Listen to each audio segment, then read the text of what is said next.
Well, hi everyone, and welcome to our penultimate home Bible fellowship session. This is the one right before the last one, and lots of times the groups they have just maybe a barbecue or a food night or fun night as the sort of last home group before they break off for summer, and then we take a couple of months off. Well, not really off, but more a different speed of life. People are on holiday, different places, and lots of people are on mission trips and doing all kinds of things, ministry things all over. So what I'd like for you to do this time, it's obviously a different routine when we're in summer, and although we're maybe in holiday mode, although we're maybe taking a break from normal services and routines, it's all too often easy for us to be lazy spiritually. So what I want you to do is talk with one another about your spiritual lives and really how do you continue to grow in the Lord in the midst of different different schedules, different seasons.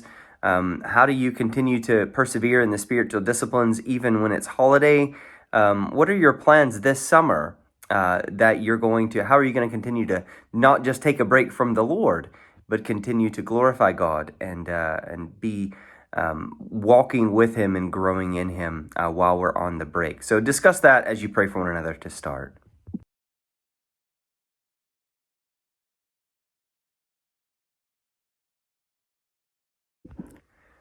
Well, our scriptures that we're looking at this time around, I've been preaching for the past 2 weeks in Genesis 18 and Genesis 19. So that's where we're going to be. I'm not going to do one big long scripture reading this time. We're going to break it up and just do a couple of different ones. So where we're going to start is we're going to look at this theme of Christian hospitality. So why don't you read, to start out, Genesis chapter 18, the first 8 verses.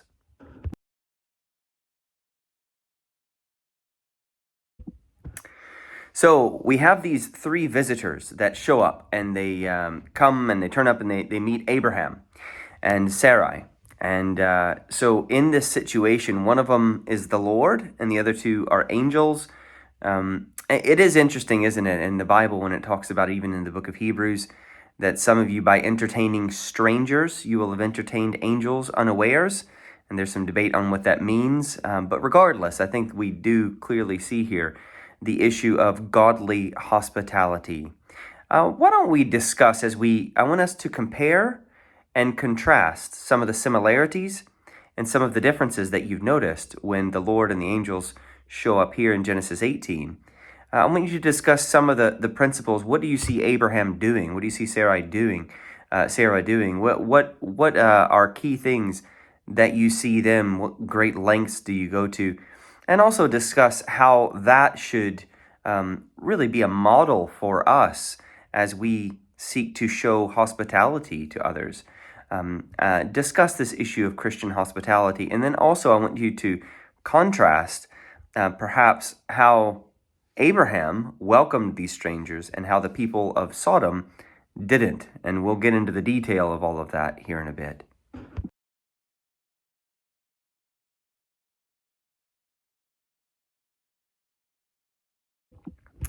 We see in Genesis 18 not just how Abraham is entertaining these strangers, we also see God's blessing upon Abraham and Sarah, and how they are, God is keeping His word. He's faithful to keep His promises, and a year from then she's going to give birth to a son. But then we see they turn their focus, their gaze to Sodom, and Abraham knows what's going on. As you look there toward the end of verse 21 of Genesis 18, it says, "And the Lord said, because the outcry against Sodom and Gomorrah is great, and their sin is very grave, I will go down to see whether they have done altogether according to this outcry that's come to me, and if not, I will know." And then what happens from there is Abraham launches into this discussion with God. He's pleading with God, and he's interceding for the people of Sodom, and he's seeking to pray that God would relent. And so from all of that, what I'd like us to discuss now is, and maybe have a time of prayer even just now, as Abraham was interceding for people who were deserving of God's judgment, and he was praying that God would have mercy, that God would save, that God would spare. Why don't we have a break here in the middle before we go on and just really intercede for people? I'm mindful that every single revival, they've said, can be traced back to a small group of people praying and crying out to God to move.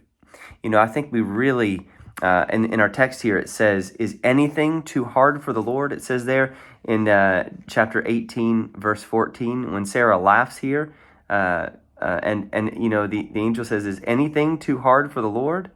And I think that that's the reality is, do we really believe that God can do more than we ask or imagine?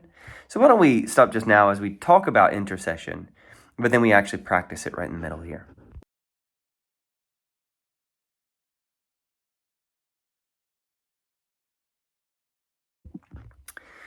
Well, the third thing we see as we turn over the page, these angels, they go and they visit Lot.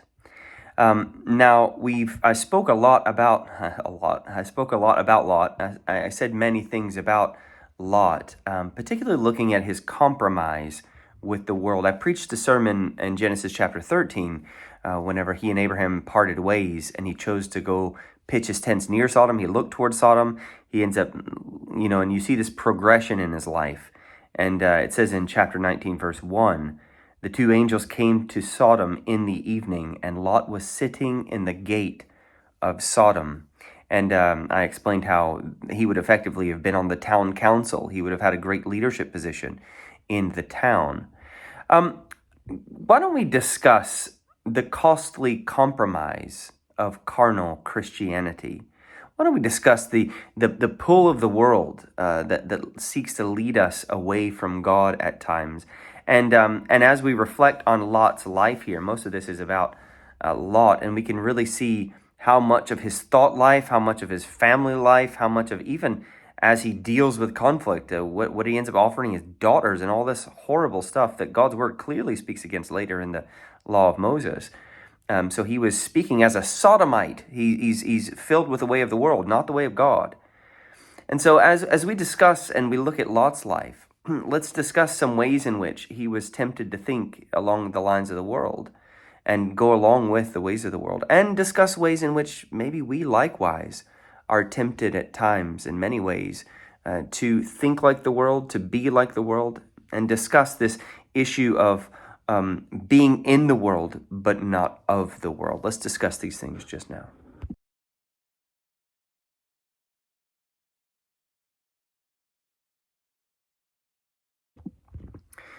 Well, as we look at the reality of God judging Sodom and Gomorrah, there's a reason that God judged Sodom and Gomorrah. They had sinned greatly before the Lord.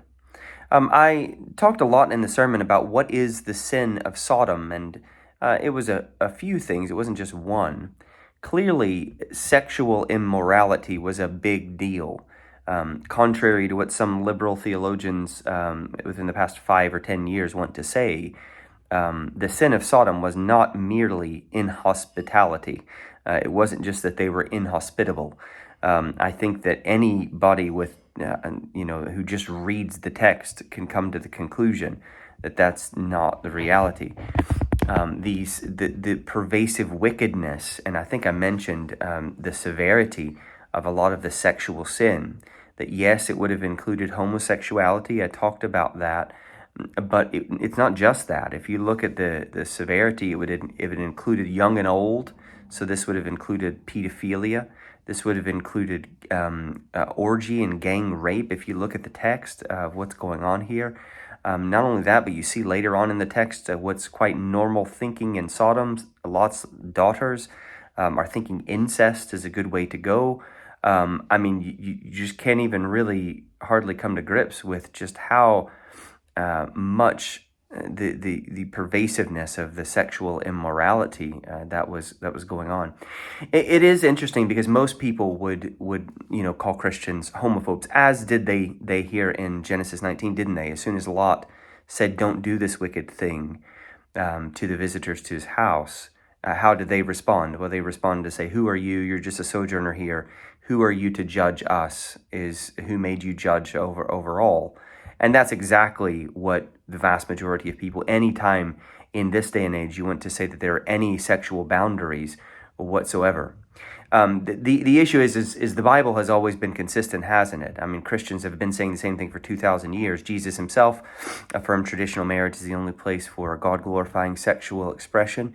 And we see that that's the case from Genesis to Revelation. Anytime you see anything else practiced, it goes very badly. And so what I want us to discuss is a couple of things.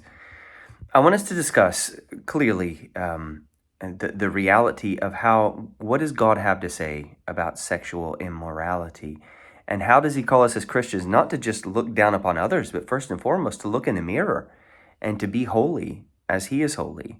Jesus even says if a person looks at another person as to lust after them, you've committed adultery in your heart. So clearly to Jesus, it's not just one particular thing, it's getting at the heart of the issue. So talk about the temptation in this day and age, especially towards sexual immorality, and talk about how pervasive this culture has become, particularly over the past 10, 15 years, probably ramped up a lot more so, to where any time that anyone would say that there's anything unacceptable sexually, that's seen as you're either homophobic or you hate people or anything like that.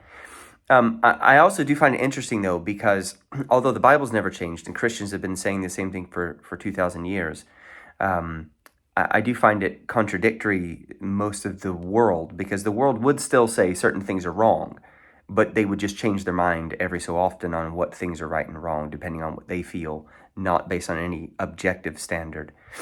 Talk as well about how can we as Christians who have this worldview, and we've been having this worldview for 2,000 years, how can we clearly stand and declare the truth in love and in humility, and not looking at people as though we're holier than thou at all? But how can we as Christians, I think even obviously Kate Forbes is an example. To be quite honest, I don't really want to get into all the deal of politics, but I think we could probably safely say her Christian view, unashamed Christian view, is one of the likely reasons why she's not the first minister at the moment, because she was unashamed and declared a Christian view of such things. Talk about maybe your struggles with this. Talk about how can we as Christians. I've even talking with people since Sunday. I've had different mixed reviews on the sermon, and again, I think regardless, whatever you say, anytime you speak the truth, it's not easy. So how can we speak the truth in love to people? I want us to discuss these things, and how can we pray for one another, not to be afraid, but to stand up and speak the truth, and to love people enough to tell the truth. Talk about that, particularly in sexual immorality.